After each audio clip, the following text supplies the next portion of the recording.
우리 사회가 지금 대기업과 중소기업 간의 갑질 문제가 여전히 해결되지 않고 있습니다.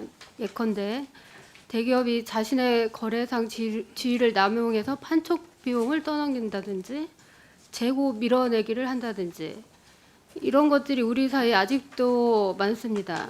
장관님, 근데 이런 공정거래법이나 하도급 위반 행위들에 대해서는 공정위가 전속 고발권을 갖고 있죠. 공정위에서 고발하지 않으면 소관부처인 중기부에서 공정위에 고발을 요청할 수 있는 의무 고발 요청 제도도 두고 있습니다. 네.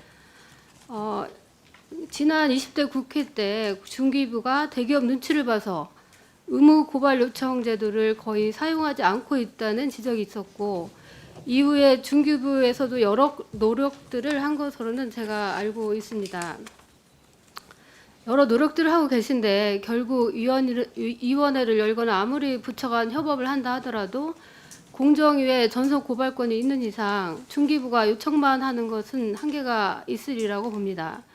20대 국회에서도 법무부와 공정위가 일정한 경성 담합 행위에 대해서는 전속 고발제 폐지에 합의한 것으로 알고 있고, 공정위도 21대 국회에서 기존안 그대로 추진한다고 하는데, 장관님께서는 전속 고발제 폐지에 대해서 어떻게 생각하시는지 묻고 싶습니다. 저희는 현행 전속 고발제는 일부 개선이 필요하다라고 생각합니다.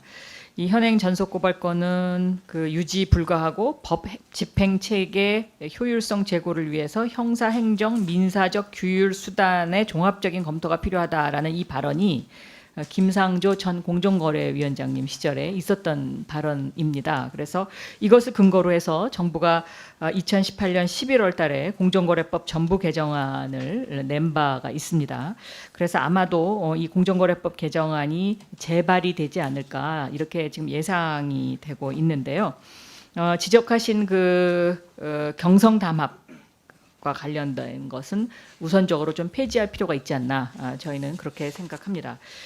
그리고 저희 중소벤처기업부에 중기부 의무 고발 요청 제도가 이제 생겼는데, 이것이 이제 전속 고발제 폐지에 대한 부분적인 개선 사업 중에 하나죠. 그런데 이 의무 고발 요청 제도가 생긴 이후에 지금까지 공정위로부터 지금 5월 말까지 357건을 접수를 해서 34건을 고발을 했고요.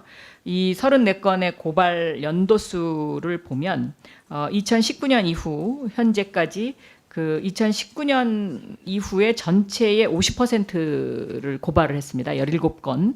그러니까 14년에 5건, 15년에 4건, 16년에 2건, 2017년에 3건, 2018년에 3건, 그리고 2019년에 8건, 그리고 이번 5월까지 이제 이렇게 9건을 올해 들어서 9건을 고발을 했기 때문에 의무 고발 요청 제도도 다시 좀 활발해지고 있는 상황이긴 합니다만은, 그러나 현행 전속 고발제는 일부 개선이 필요하다라는 것이 중소벤처기업의 입장입니다.